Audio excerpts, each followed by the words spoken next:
Uniform వేసుకొని school కి వెళ్లే టీచర్ ని చాలా అరుదుగా చూస్తుంటాం సార్, ఎక్కడ ఉండరు. ఇది ఎట్లా స్టార్ట్ అయింది అసలు? ప్రైమరీ స్కూల్ అంటే 5 సంవత్సరాలు నిన్న పిల్లలు వస్తారు. పిల్లలు భయపడడం అనేటువంటిది బాగా జరిగేది. బడి అంటే భయం అనేది అదేదో భయం.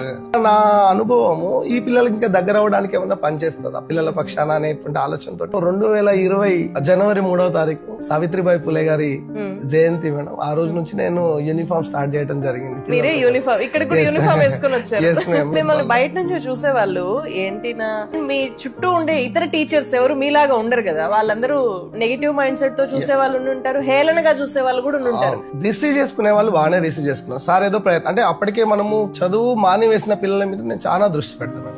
ఈ 23 ఏళ్ళుగా అట్లాంటి పిల్లలు చాలా రత్నాల్లో తయారైన పిల్లలు. యూనిఫామ్ లో స్కూల్ కి వెళ్ళినప్పుడు పిల్లల రియాక్షన్ ఎట్లా ఉంది? వాళ్ళు కేరింతలు అండి. మా సార్ ఇది ఇట్లా వచ్చిలేదు సార్, ఇట్లా వచ్చి నాకు పేరు యూనిఫామ్ టీచర్, యూనిఫామ్ సార్ నాకు హాయ్ చెప్పడమో లేకపోతే నా షర్ట్ బయట లాగడమో నేను వచ్చినా అని చెప్పేసి ఇట్లా ఒక ఫ్రెండ్లీ నేచర్ అయితే ఉండింది.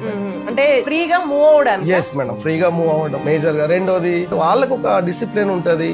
టీచర్ కు వాళ్ళకు అంతరం లేకుండా ఉంటే కొత్త విషయాలు నేర్చుకోవడానికి అవకాశం ఉంటది అనేటటువంటి ఒక నేచర్ ను మీ నుంచి నేను నేర్చుకుంటా, నా నుంచి మీరు నేర్చుకుంటారు అనే ఒక భావనను తీసుకురావడం జరిగింది. ఎవరైతే విమర్శించడం స్టార్ట్ చేసారో వాళ్ళు ఫాలో అవడం మొదలైంది.